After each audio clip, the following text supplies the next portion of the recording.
تو جب جب اللہ کریم آپ کو کوئی نعمت عطا فرمائے، مال عطا فرمائے، تو سب سے پہلا کام اس مال میں سے جس رب نے دیا ہے اس رب کے نام پر اس کی زکوٰۃ دینے کا ذہن بنائیں، اور دینے کے بعد پھر رب کا شکر ادا کریں۔ جب بندہ دیتا ہے تو پھر اگلا حکم قرآن پاک کی آیت کریمہ یا ایھا الذین آمنوا لا تبطلوا صدقاتکم بالمن والاذی، یہ قرآن کا دوسرا حکم ہے۔ بندہ دے بھی لے گا جبر کر کے، لیکن پھر کیا ہوگا؟ پھر اپنے آپ کو ریاکاری سے بچانا ہے۔ عمل کرنے کے بعد ریاکاری سے بچانا ہے۔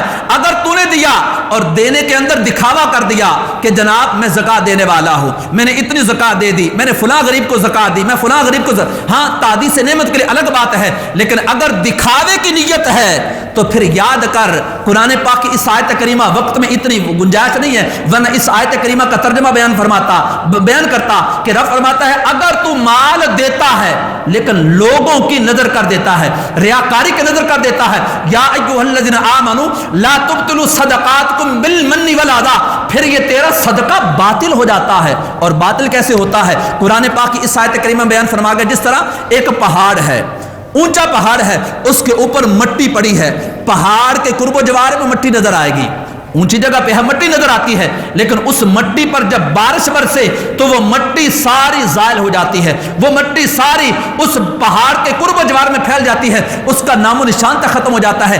عمل کے بارے میں ایسے بیان فرمایا، اگر تو صدقہ کرتا ہے، کوئی عمل کرتا ہے، اس میں ریاکاری لے کے آتا ہے، جس طرح مٹی کو بارش زائل کر دیتی ہے اس طرح وہ تیرا عمل ضائع ہو جاتا ہے۔ اب یہی حال قربانی میں ہے۔ قربانی لوگوں میں واہ واہ کے لیے نہ کریں، جناب کیا ہی جانور لے کے آیا تھا، بڑا ہی پیارا جانور ہے۔ اگر بندہ تعریف کرتا ہے، آپ کو پتہ نہیں پیسے اتنے لگے ہیں، 10 کو بتائے گا کہ جناب میں نے 1 لاکھ کی قربانی کر دی، میں نے 1.5 لاکھ کی قربانی کر دی۔ ارے خدا کے بندے قربانی کس کے لیے کی ہے؟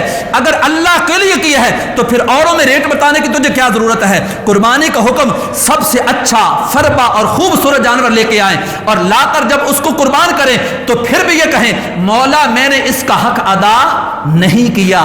یہ بندہ ہے، بندے کے عمل کے اندر کمزوری رہ سکتی ہے، تو عمل کریں اللہ کی رضا کے لیے، پھر اس عمل کی جزا بھی ہے۔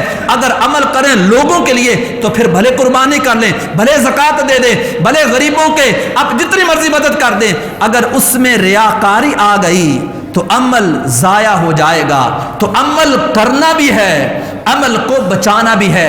عمل کرنا بعض وقت آسان ہے لیکن عمل کو بچانا مشکل کام ہے، تو لہذا عمل کے ساتھ ساتھ عمل کو بچانے کی بھی سوچ بنائیں، اور اپنے عمل کو ریاکاری سے محفوظ رکھتے ہوئے بس کریں کیا؟ اللہ کی رضا کے لیے۔ اب میں جو عرض کر رہا تھا پیٹھ پیچھے جو دعا ہوتی ہے، اس کی قبولیت کی جو علماء نے بیان فرمایا ہے کہ یہ قبولیت کے زیادہ قریب، اس کی وجہ کیا ہے؟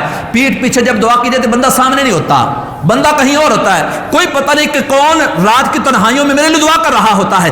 اب یہ بندہ بندے سے محبت اللہ کی رضا کے لیے کرتا ہے، جب اللہ کی رضا کے لیے محبت کرتا ہے تو پھر اس کی دعاؤں کو یہ مقام اور مرتبہ دیا جاتا ہے، اس کی دعاؤں کو شرف قبولیت عطا کیا جاتا ہے۔ خلاق عالم مجھے اور آپ کو اپنی رضا والے کام کرنے، اپنے عمل کو ریاکاری سے بچانے، اور ان ایام کی اللہ کریم ہمیں فضیلت کو سمجھنے کی توفیق عطا فرمائے۔